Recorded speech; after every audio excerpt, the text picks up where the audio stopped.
Actually, businesswoman ako. And then, meron akong isang pinagkatiwalaan ng sobra na accused ako na murderer. Hindi ko na alam yung gagawin ko. Siyempre, pagbabalikan mo yung sakit, yung hirap, yung 10 years na nawala sa'yo ng mga anak mo, doon nag-start yung struggle ng buhay ko.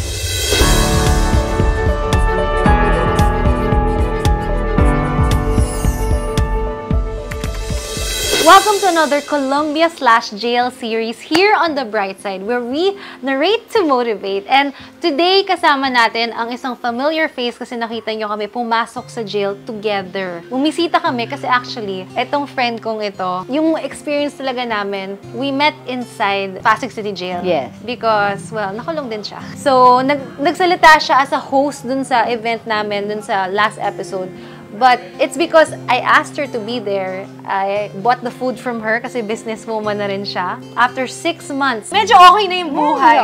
Medyo okay na. Pero bumuo siya ng nearly 10 years sa loob. So, let's all welcome Len Guzman! Hi! Hello, I'm Len. Katulad ng sinabi ni Kay, nagkikita kami at nagkakilala kami sa loob ng Columbia. And marami kaming mga memories, pinagsamahan, pain, struggle, happy moments, kasi hindi naman pwedeng mawala yung happy moments. And now we're here. Ang dami nating ipag-reminisce, diba? So let's take us back to 10 years ago. Can you share paano ka napunta sa loob? Ano yung experience like na nahiwalay ka sa family mo? Actually, businesswoman ako. Nag-wholesale ako ng mga Nestle products, diapers, kahit ano. Tapos nagkaroon ako ng salon. And then, meron akong isang pinagkatiwalaan ng sobra na hindi ko naman akalain na magagawa niya sa akin yun. And then, yun yung nag-start na na-down yung business namin. Tapos, na-involve ako sa isang insidente, which is nandun ako, na-accused ako na murderer dahil na-accuse nila ako na ako daw ay accomplice or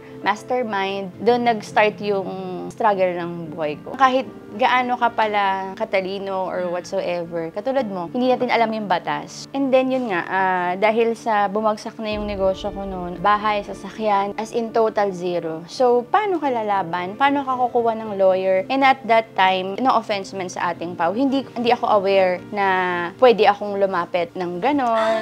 Hindi ako aware talaga. Nakakuha ako ng private lawyer noon. Magkano binayaran mo? 40,000 initial. Pero parang 200 yung hihilingi niya sa amin noon eh. So, syempre walang-wala na.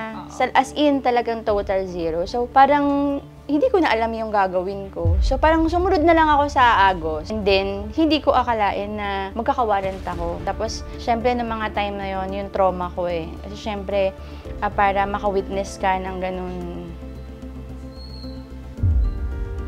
Kasi nakita ko kung paano yung duguan, nakita mo yung insidente. Yung gabi-gabi, hindi mo alam kung ako isa rin ba ako sa target. Halo-halo. Siyempre may business ako na stop, na wala, natigil talaga yung funds, yung tao na pinagkatiwalaan ko. Hindi ko na rin siya mahanap. Sa case niya, basically, siya yung pinopoint out na nag-hire ng hitman daw to kill a family member. So you saw the incident, but you were very far. And kita naman sa CCTV na you were so surprised that it happened and you didn't know it was gonna happen. Since you were there, even though malayo-malayo ko naman, ikaw yung naging fall person. Yeah, unfortunately. Sabi ko nga, wala na yun eh. Parang past na yun. Pero yung syempre pagbabalikan mo yung sakit, yung hirap, yung 10 years na nawala sa'yo ng mga anak mo,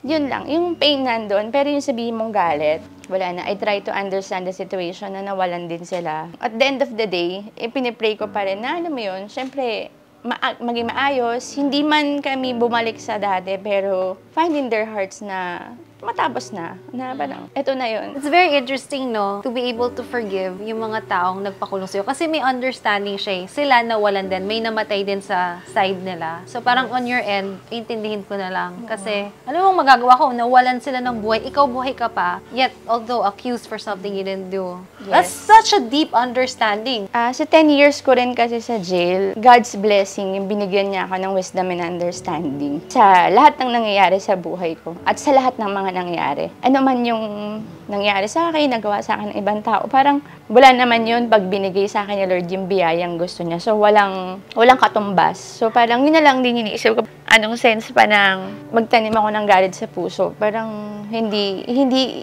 ko na siya kaya. Yun yung tinuro sa akin ni Lord sa loob ng jail, na yung magkaroon ka ng pagpapatawad, ng acceptance, ipipray mo lang sa kanya lahat. Tapos siya na bahala. Siya na bahalang gumalaw. Kailan mo yan na-feel na pwede na ako mag-forgive? Hindi ko alam kung kailan. Basta dumarating sa point na pag na-open yun, parang yaan mo na sila. Pero yung kaya ko na talaga siyang i-voice out, kaya ko na siyang ipatotoo sa mga Bible studying inaatinan natin sa loob. Siguro, it was the pandemic. Really? Sa pandemic ka lang bumukas yung puso mo? Hindi naman totally bumukas kasi kumbaga matagal ko na siya. Pero nung pandemic, dun ko na i-voice out. So it took a while. It took a long time then. Yung kahit gatiting, wala na.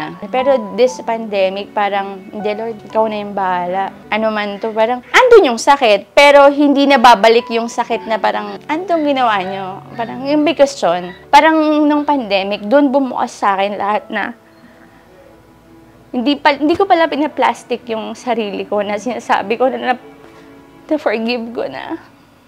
Doon, parang okay na. Parang kung ano yung judgment mo, Lord, okay na. Basta alam mo kung ano yung nasa puso ko. Parang, yun yung pangapanahon na yun. When you say yung judgment mo, Lord, so ibig sabihin nun, if, okay, and it didn't happen, if natuluyan ka, masintensya, if lang, like, would you have accepted it? Or, feeling ko, you would have. Kung sakali man, hindi i-grant ni Lord na makauwi ako, parang, bahala ka na.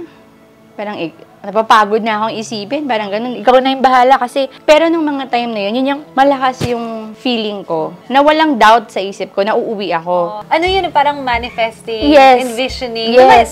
I was telling her, why are you accumulating things? And why are you getting more responsibilities? The number one thing you should do is to, detach yourself na and slowly, put it in your body na uwi ka na. So we talked about the good times inside, yung mga smiley faces natin, Pero meron din tayong mga moments na frowning kasi hindi talaga maganda yung nangyayari. And madaming times yun na may mga controversy, may mga inggitan, may mga little aways that escalate. You wanna share a couple of those na parang you can't forget? Ang dami. Parang sa dami.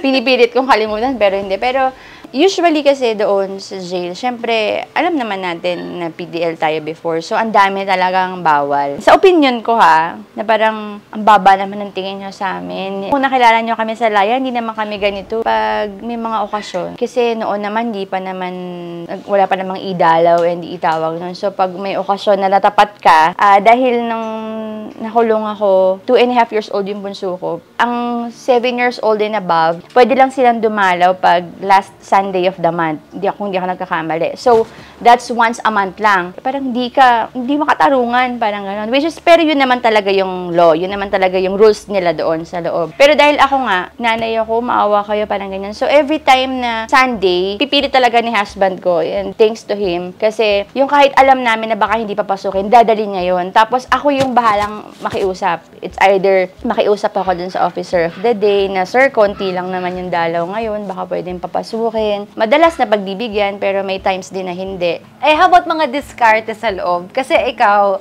you are a businesswoman, diba? Oo. Siyempre sa loob, kailangan mo kumita. Oo. Doon kasi, bukod doon sa allowance na binibigay sa akin ni husband weekly, syempre doon, pag matagal ka na, gagana na yung isip mo Kasi, which is legal naman. Kasi dumadaan naman siya sa searching. Yeah. Bibili kami sa co-op, let's say brownies or chicharon. Bibilin ko ng certain amount. Dahil hindi nila kayang bilhin sa co-op yun, ay, next week pa yung pera ko, pero gusto ko na yung kainin. Sige, order ka sa akin, bibilin ko yan. Tapos papatungan ko yun, 20 pesos, ganyan.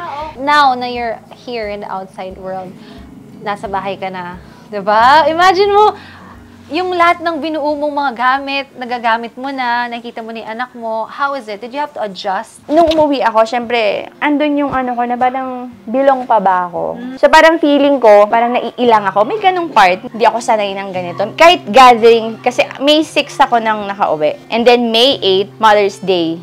So, may celebration agad dun sa bahay ng in-laws ko. Yung pagdating ko nun, naiilang in the sense na parang kasi nga 10 years na wala. Parang you didn't know your place anymore. Oo. Kasi they took care of themselves, diba? I think it's the idea na we've been imprisoned so long na we think we're still in that box. To be brought out here, that parang are they bothered na I'm here? Like, parang dala ko ba yung gravity ng jail? Parang ganun. Paano mo siya na-overcome? Tsaka how long did it take? Di ko na alam kung gaano katagal. Mentally, emotionally, parang nagkaroon ako ng struggle noon. Tapos yun, parang ginagawa ko, praising song.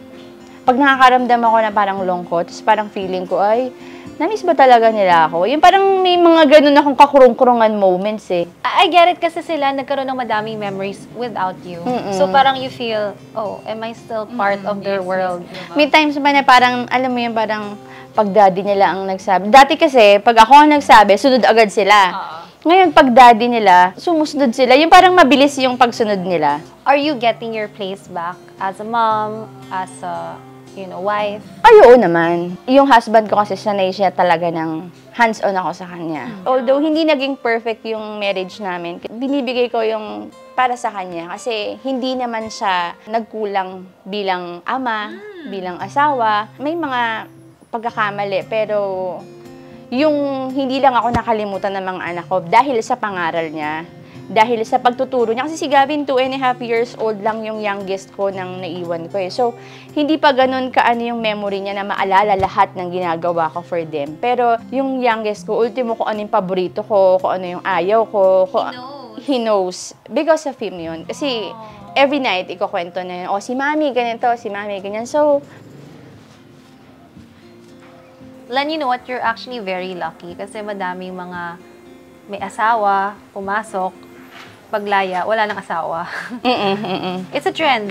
Pumasok sila, akala nila may devoted husband or boyfriend sila, and then suddenly biglang completely disappeared kasi parang they gave up hope for you and their family. But for you, in this case, wow, talagang tinuruan pa yung mga anak mo to remember you. Oo. And I see, her husband bringing the kids to the jail constantly, Tapos yung mga pagkain na gusto niya, yung mga request na gusto niya, dinadala. Kaya I understand na kahit na may lapses, diba? I get how good your husband is kasi he's always there. Sabi ko nga, sa kabila ng pagkakakulong ko, blessing pa rin kasi hindi niya hinayaan na masira yung family. Sobrang blessed. And hindi ko yun makakalimutan. Even yung mga anak ko na hindi naman ako naging perfect mother.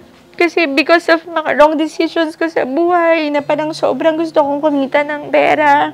Maiangat agad yung buhay namin. Hindi ako nakikinig sa husband ko. But I'm so thankful kasi never in my life na nakarinig ako ng sumbat sa asawa ko, sa mga anak ko, maging sa buong pamilya ko. Thankful ako kasi walang napariwara sa kanila. Hindi kami ganoon kaangat sa buhay. Wala kaming sariling bahay, wala kaming sariling sasakyan. So, renta to? Yes, we're renting. Naging mabuting tao sila. Nag-guide niya mabuti yung mga anak namin na walang nag-drugs kasi yun ang fear ko.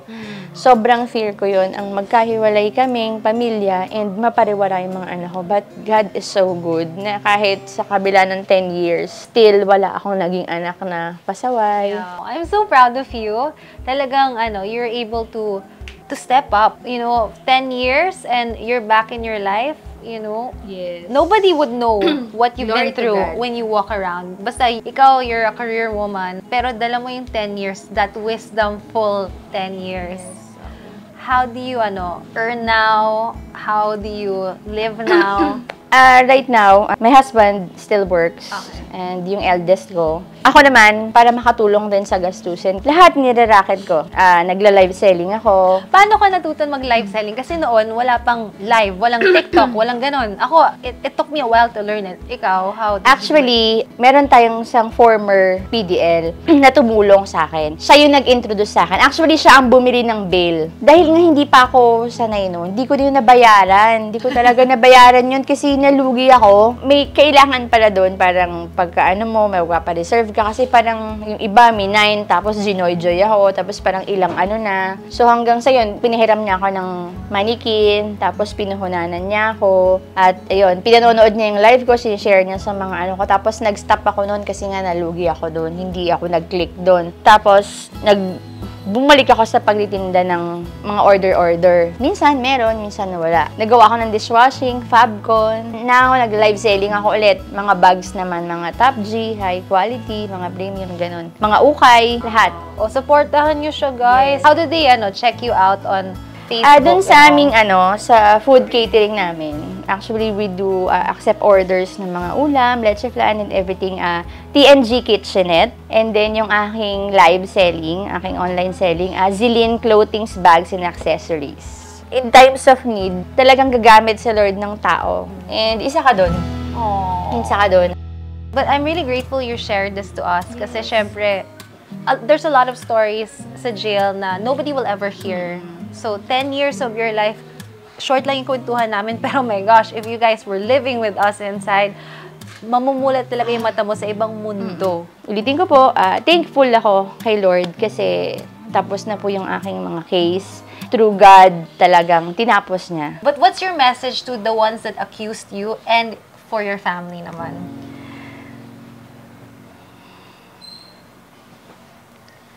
Alam kong nasaktan ka din sa nangyari.